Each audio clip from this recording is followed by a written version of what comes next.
Hi mga ka-Arduino! In this video, I will introduce you to our Arduino Starter Kit. To begin learning Arduino UNO, kailangan natin ng isang basic kit that will teach you with the Arduino programming fundamentals or yung basic programming and basic electronics. Itong basic kit na to should have simple sensor and simple output na hindi kailangan ng mga complicated Arduino libraries to control the sensor and the output. Okay, we have this Arduino Starter UNO R3 Basic Kit which is highly recommended sa mga nagsisimula pa lang ng Arduino UNO.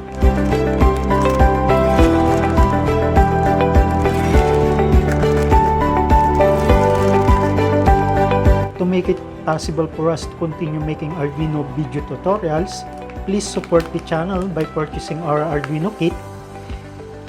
The links of our Shopee product is provided on the YouTube description below. Also, don't forget to like, share, subscribe to our channel para tuloy-tuloy lang po yung paggawa natin ng mga video tutorials. The content of this kit is the following: yung Arduino UNO and its USB cable, dopant wire to be used in connecting each electronic elements, breadboard where you can develop electronics prototype, mga LEDs, we have red, green, and yellow to be used as basic output, mga resistor to be used as current limiter. We have 220 ohm, 1 kilo ohm, 10 kilo ohm, and 100 kilo ohm resistor. Meron din tayong photoresistor or light dependent resistor as our basic sensor. Mga input buttons and 9-volt battery connector. Hindi po kasama yung battery ha.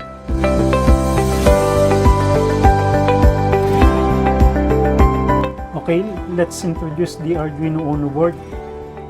Yung board natin has two power source.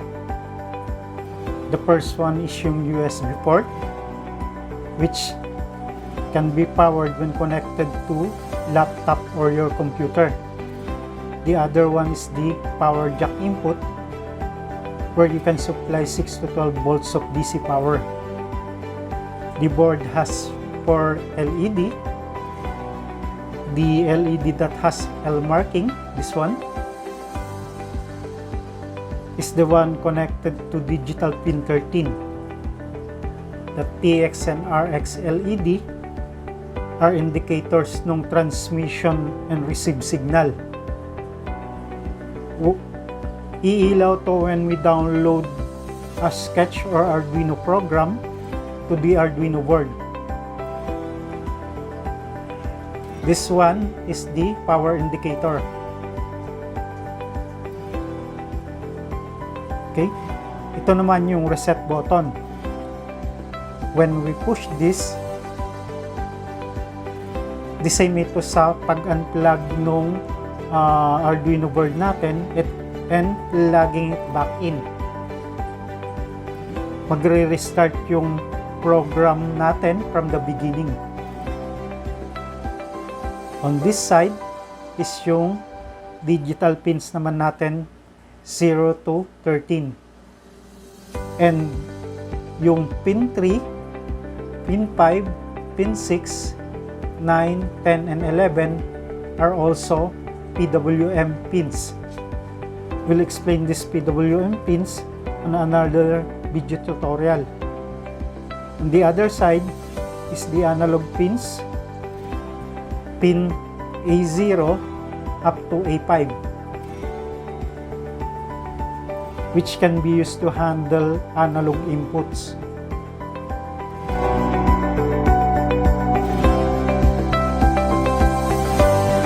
For this basic Arduino kit, gagamit tayo ng LED as our simple output. Yung size ng LED natin is 5mm. Meron tayong tatlong klase ng LED na gagamitin, yung yellow, red, and green. Yung legs orientation ng LED natin is yung mahaba is yung positive and yung short leg is yung negative. Yung LED natin kailangan may kapartner na resistor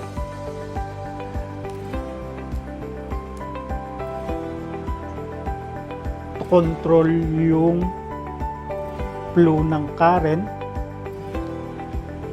na papasok sa LED. Otherwise, masusunog ito ng dahil sa overcurrent.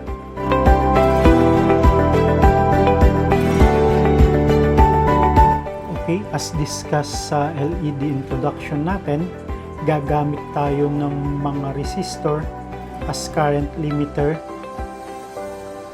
sa LED natin. Ang resistor controls the flow of electricity. Pag mataas ang value, the more it will resist the flow of electricity. Gagamit tayo ng resistor to control yung electricity that flow sa LED natin. For this kit, meron tayong 220 ohm, 1 kilo ohm, 10 kilo ohm, and 100 kilo ohm. Ideal sa LED natin is yung 220 ohm na resistor. Anything higher will reduce the brightness ng LED natin. Please study yung how to read the color coding of the resistor. Essential kasi ito when learning electronics.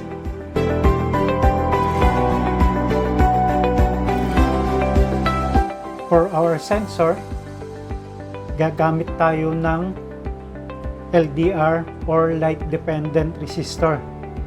This will be our analog input. This sensor act like sa resistor, nag-change yung response niya based sa gaano kaliwanag ang tumatama sa sensor.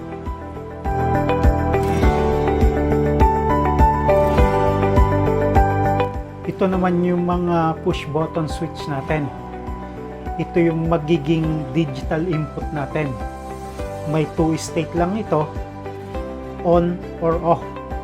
Next to this video tutorial is yung very first project natin na gagamitin na natin tong Arduino kit natin. Watch out na lang sa susunod na video series natin.